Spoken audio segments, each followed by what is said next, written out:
कोलकाता महानगर में भारत की दो धाराओं का मिलन हो रहा है। भारत एक अध्यात्म प्रधान देश है। भारत की आत्मा है अध्यात्म। आध्यात्मिक विकास के आधार पर ही भारत की एक विशिष्ट पहचान बनी है। भारत ने अनेक दृष्टियों से विकास किया है और विकास के अलग अलग मानदंड रहे हैं।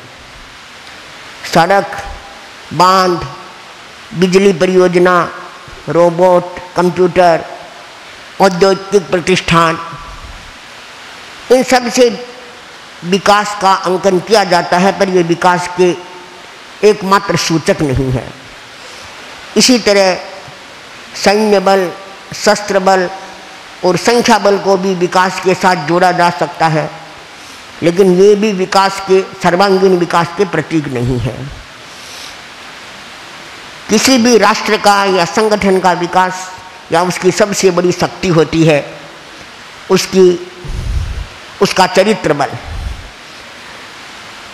तो भारत को सामने रखकर सोचे तो राष्ट्रीय चरित्र और भारत में विद्यमान जितने भी धार्मिक, राजनीतिक, सामाजिक संगठन है उनको सामने रखकर सोचें तो उनके विकास का, सर्वांगीण विकास का आधार चरित्र है। और चरित्र के मुख्य तीन घटक है: संयम, सहिष्णुता और अनुशासन।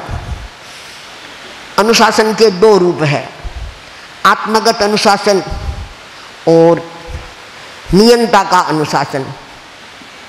व्यक्ति जिस संगठन में रहता है, जिस देश में रहता है, तो उसका स्वयं का अनुशासन भी विकसित हो, यह अपेक्षित है, और उसके साथ व्यवस्थागत अनुशासन भी जरूरी रहता है। छोटी छोटी बातों में आत्मगत अनुशासन का विकास जरूरी है। कैसे चलना, कैसे बोलना, कैसे बैठना, कैसे व्यवहार करना, यह विवेक आंतरिक अनुशासन का सूचक है। जिस व्यक्ति का विवेक जागृत होता है वह इस अनुशासन को स्वयं विकसित करता है। उसके साथ संगठन में किस रूप से रहना, सबके साथ कैसे रहना, संघ विकास के लिए क्या करना, संघ के हितों से विपरीत नहीं जाना, इन सब बातों के आधार पर जो व्यवस्था या अनुशासन होता है वह व्यवस्थागत अनुशासन होता है। तो अनुशासन एक ऐसा तत्व है जो व्यक्ति को निश्चिंतता देता है, विकास के शिखर पर आगे चढ़ने का आधार देता है। अनुशासन के आधार पर व्यक्ति लंबी यात्रा कर सकता है और शिखरों पर आरोहण कर सकता है। वरतंतु अपने आचार्य के पास विद्या अध्ययन कर रहा था। उसके अध्ययन का क्रम पूरा हुआ। उसने अपने आचार्य के सामने, आचार्य सुमेध के सामने जिज्ञासा की, गुरुदेव, विद्या बल के द्वारा विकास के शिखर पर आरोहण किया जा सकता है, फिर आप कठोर अनुशासन की बात क्यों कहते हैं? आचार्य ने कहा, मैं तुम्हारे प्रश्न का उत्तर दूंगा, पर आज नहीं और कभी दूंगा। कुछ दिन बीते, आचार्य अपने शिष्यों को लेकर भ्रमण के लिए निकले। गंगा के तट पर पहुँचे, गंगा के किनारे भ्रमण कर रहे थे। उन्होंने वरतंतु से प्रश्न किया, वरतंतु, इस गंगा का उत्स कहाँ, ये कहाँ से आई है और इसकी ये यात्रा कहाँ तक जाती है? वरतंतु ने कहा, गुरुदेव, गोमुख से आई है और गंगा सागर में जाकर विलीन हो जाएगी। तो आचार्य ने पूछा कि अगर इसके ये दोनों किनारे नहीं होते तो ये गंगा इतनी लंबी यात्रा कर सकती? वरतंतु ने कहा, नहीं गुरुदेव, अगर किनारे नहीं होते, तट नहीं होते, तो गंगा का पानी इधर उधर बिखर जाता, बाढ़ का रूप ले लेता, प्रलय मचा देता और इसकी गंगा की यात्रा आगे नहीं बढ़ सकती। तो आचार्य ने कहा, बर्तन तो यही है तुम्हारे प्रश्न का उत्तर। तुमने पूछा था कठोर अनुशासन की क्या जरूरत है। अगर जीवन में कठोर अनुशासन नहीं हो तो इतनी लंबी यात्रा नहीं हो सकती। शरीर मन और मन का तेज खत्म हो जाता है, व्यक्ति निष्प्राण सा हो जाता है और अनुशासन से नई ऊर्जा का संचय होता रहता है। इसलिए जीवन में अनुशासन जरूरी है। व्यक्ति अकेला जिए तो भी अनुशासन जरूरी है, उसका आत्मानुशासन बढ़ना चाहिए। और जब वह किसी संगठन में जीता है, समूह में जीता है, तब तो अनुशासन और भी ज़्यादा जरूरी है।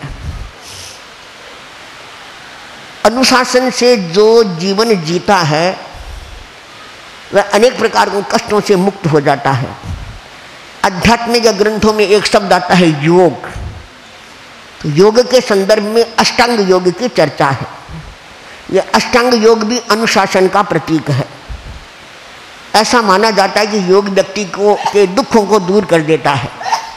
गीता में कहा है, युक्ताहार विहारस्य युक्त चेष्टस्य कर्मसु युक्त स्वप्नावबोधस्य योगो भवति दुःखः।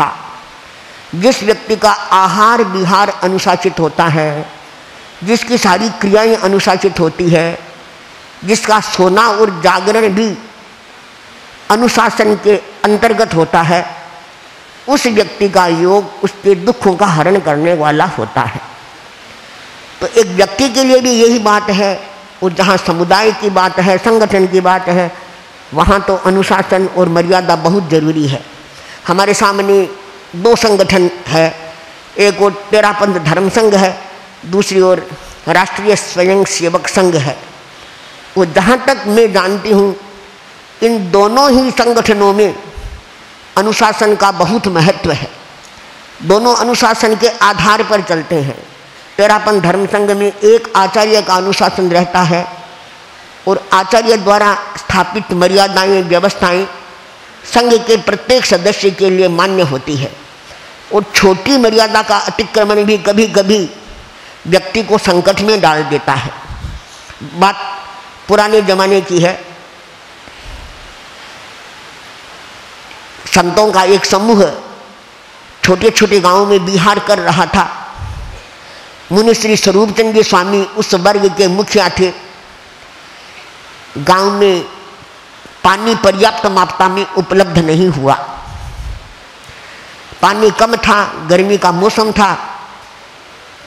तो एक व्यवस्था की गई, एक अनुशासन दिया गया कि आज कोई भी पानी पिए तो कटोरी से, टोपसी से माप कर पानी पीना है। जितने साधु थे सब व्यवस्था के अनुसार पानी पी रहे थे। एक साधु आया और उसने पात्र उठाकर पानी पी लिया। बात पहुंची मुखिया मुनि के पास। उसे प्रश्न किया गया कि तुमने अनुशासन का अतिक्रमण क्यों किया, पानी पात्र से क्यों पिया, माप कर पानी पीना था। तो उसने लापरवाही से उत्तर दिया कि क्या हुआ, पानी ही तो पिया है, ऐसी कौन सी बड़ी चीज है। अनुशासन के प्रति यह लापरवाही सह्य नहीं होती। सह्य नहीं होता कभी अनुशासन में छेद। पानी का क्या मापना हुआ, संग विच्छेद। इस अनुशासन के अतिक्रमण का परिणाम क्या आया, उस साधु का धर्मसंघ से संबंध विच्छेद कर दिया गया। तो जिस धर्मसंघ में छोटी छोटी मर्यादा का, छोटी छोटी व्यवस्था का भी इतना सम्मान है, इतना बहुमान है, तो ऐसा मानना चाहिए कि अनुशासन जीवन का आधार है और अनुशासन विकास का आधार है। अनुशासन के बिना जो जीवन की ऊर्जा होती है वे बिखर जाती है। इसलिए हर व्यक्ति को अनुशासन की दृष्टि से अपने आप को बांधना चाहिए।